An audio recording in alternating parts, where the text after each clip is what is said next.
enfrentamento. Eu acho até que é republicano, né? Você ter o enfrentamento. Ele só não pode ser isolado. Não é o executivo que tem que enfrentar o STF, né? Enfrentar o judiciário. O legislativo também tem que fazer a sua parte. E aí...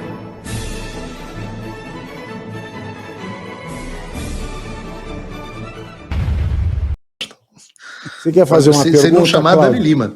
Mais uma só, hein, Cláudio? Tá bom. Eu vou endossar vocês dois nessa questão. Não me adoce, né? Eu já estou muito doce. Não me adoce. Endossar. Endossar. A questão do enfrentamento. Eu acho até que é republicano, né? Você ter o enfrentamento. Ele só não pode ser isolado.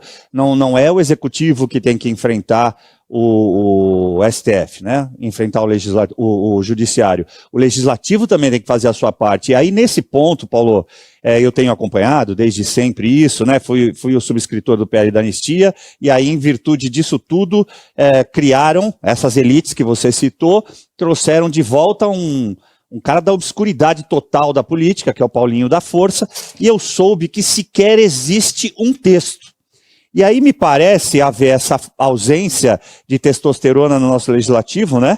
E a falta de enfrentamento, evidentemente, para dizer, força essa pessoa a apresentar um determinado texto, derrubem esse texto que está dentro do regimento e apresentem o substitutivo, que é um texto que já está lá há muito tempo, aprovado o requerimento de urgência, né? Como é que você imaginaria dar um conselho às pessoas que estão no legislativo brasileiro hoje para procederem dessa maneira e parecer, pelo menos, que estão fazendo esse enfrentamento? Aliás, só fazer um rabicho, Cláudio. O texto que você trabalhou foi para o gabinete do Ramagem, né? Ramagem e do Mário Frias, exato. E o Ramagem está aí nos Estados Unidos agora. Você já se encontrou com o Ramagem? Só para fazer esse rabicho e devolver a você. Há uma proibição judicial de que eu tenha contato com o Ramagem, e para não prejudicar o caso dele, eu evito comentar. Tá, okay, nós somos co-acusados no mesmo verdade, é verdade, vocês estão naquelas... Você foi o único em petição singular, né? Porque você mora nos Estados Unidos, tem que fazer a carta rogatória, e se tem uma coisa que o PGR e o Moraes são juntos, é malandros, né? Eu tenho um núcleo só para mim, né? Eu me sinto muito importante.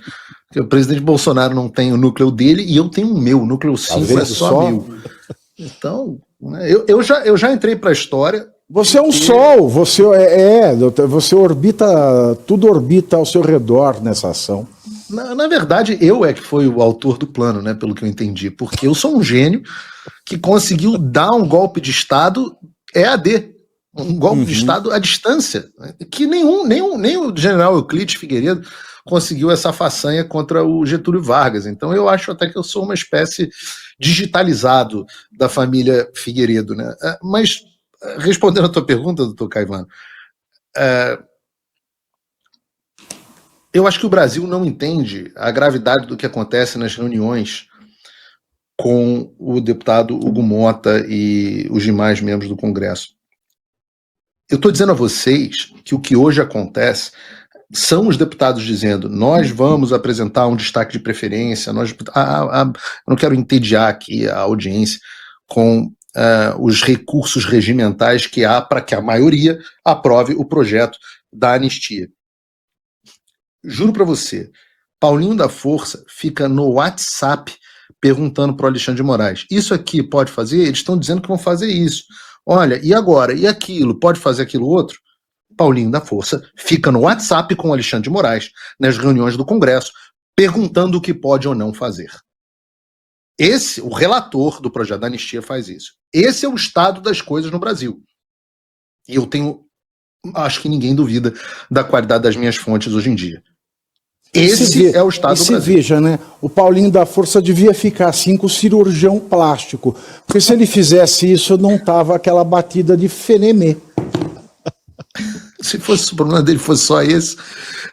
Mas veja, como que... Aí eu digo o seguinte: nós temos um ministro do STF que tem o WhatsApp para ficar dizendo ao relator de um projeto de lei no Congresso o que ele pode ou não fazer. E aí, se eu digo que este Supremo Tribunal Federal, ou para ser mais preciso com as palavras, que é uma coisa a qual eu dou muito valor, este ministro do Supremo Tribunal precisa ser combatido, alguém diz que eu estou atacando as instituições. Ora, eu não estou. Eu estou preservando as instituições. Eu estou preservando o Supremo Tribunal Federal, que não deveria se meter em matérias do Congresso, e preservando o poder número 1 da Constituição, a Casa do Povo. Então, pelo contrário, não estou atacando as instituições. Quem está atacando a Constituição é o sujeito que está no WhatsApp dizendo para o relator de um projeto de lei no Congresso o que ele pode fazer ou não. E isso é tão escandaloso, e aí o presidente Hugo Mota, o presidente da Câmara, fala, não, se for apresentar destaque de preferência, então eu não vou nem pautar. Ora, o que eu sugeri aos deputados era o seguinte, e aos senadores era, tudo bem, se ele não pautar, vocês devem trabalhar para mudar a presidência da Câmara e a presidência do Senado. Ah, mas a gente vai perder. Eu falo assim, mas faz o que é certo. Faz o que é certo. O cara diz assim, qual é a prioridade número 1 do Brasil? A prioridade número 1 é a anistia. Tá bom, a prioridade número 1 é a anistia. O que precisa acontecer para a anistia? Ah, o presidente da casa precisa pautar. Tudo bem. O presidente da casa não pauta. O que você pode fazer? Ora, naturalmente, numa escala de planejamento, a etapa passa a ser remover o presidente da casa. Ah, mas a gente não tem os votos. Não tem problema. Passe a militar pela remoção do presidente da casa. Eu posso dizer a vocês que aqui nos Estados Unidos, a gente viveu isso com um pequeno deputado chamado Matt Gaetz, que conseguiu destituir o presidente da casa, é o speaker, é a figura do speaker, do Congresso dos Estados Unidos. E aí entrou o Mike Johnson. E assim foi, e assim os projetos passaram a ser tocados. Nunca tinha acontecido na história, ou sei lá, tinha acontecido uma vez em 1800, lá na época que o Pavinato e eu trabalhávamos na Tupi. Mas, tirando isso, nunca tinha acontecido. Eu falo assim, mas a sorte é do audaz. Ora, comece um movimento para retirar o Hugo Mota da presidência da Câmara e um movimento para retirar o Alcolumbre do Senado. Ah, mas não tem votos o suficiente. Vai saber. A vida muda, né? A sorte é do audaz. Então você precisa criar pressão do outro lado. Eu adorei quando os deputados ocuparam o plenário. Aquele foi o melhor movimento até agora que aconteceu dentro da casa. O melhor que aconteceu dentro da casa. Só que qual foi o medinho? O medinho foi, se eu ocupar de novo, eu vou sofrer tal coisa, eu vou perder o meu mandato, eu falo assim, mas e daí? Que preço é esse pelo seu mandato? Para que você é homem público? Para ter interesse privado? Exato, e daí? E daí que você vai perder seu mandato? Se forem mais de 100, o que vai acontecer? Vai tirar o mandato de mais de 100 deputados? Vai fechar o Congresso? Que ótimo! Que ótimo que façam isso! Porque é muito melhor viver um Congresso efetivamente fechado por um poder autoritário do que um Congresso de mentira, que fica validando o regime. Nesse momento, as nossas autoridades, e isso vale para o governador de São Paulo, validam o regime. Elas validam, e é muito melhor você lutar contra uma grande injustiça. Um jurista que eu respeito muito diz isso. Paulo, eu prefiro defender os meus clientes de uma grande injustiça do que de uma média injustiça. E fica então, um grande mistério, né? Um mistério à brasileira. Como é que é possível o STF instaurar o regime no Brasil e ter o Flávio Dino como ministro? Eu fico realmente bastante apreensivo com esse mistério à brasileira. Agora tem caneta Mundiaro. Pois é, o Mundiaro é o Flávio Dino não usar Mundiaro é um mistério para mim. Eu fiz uma brincadeira com o léxico. Parem de usar as canetas. Uma salva de palmas ao meu amigo Paulo Figueiredo. Muito obrigado por estar conosco. O tempo voou. Paulo, muito obrigado, viu? E eu prometo que agradeço, agora, se eu for aos Estados Unidos, eu vou à Flórida. Eu não vou mais cair... Venha, porque a situação aí já está Flórida. Tá, muito bem. Um abraço. Obrigado, muito obrigado, viu? Cláudio Caivano também, muito obrigado. Eu que agradeço sempre. Por estar comigo e a vocês que nos acompanham. Muito obrigado a você que esqueceu de dar o like. Nunca é tarde para ser adimplente e ter vergonha na...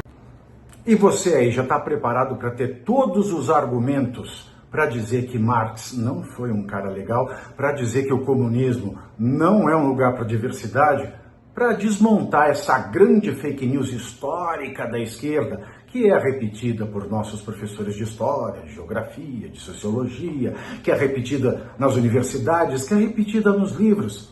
Está preparado para dizer por que Marx não era um cara legal e por que todo marxista raiz também não é, e porque o comunismo é terrível.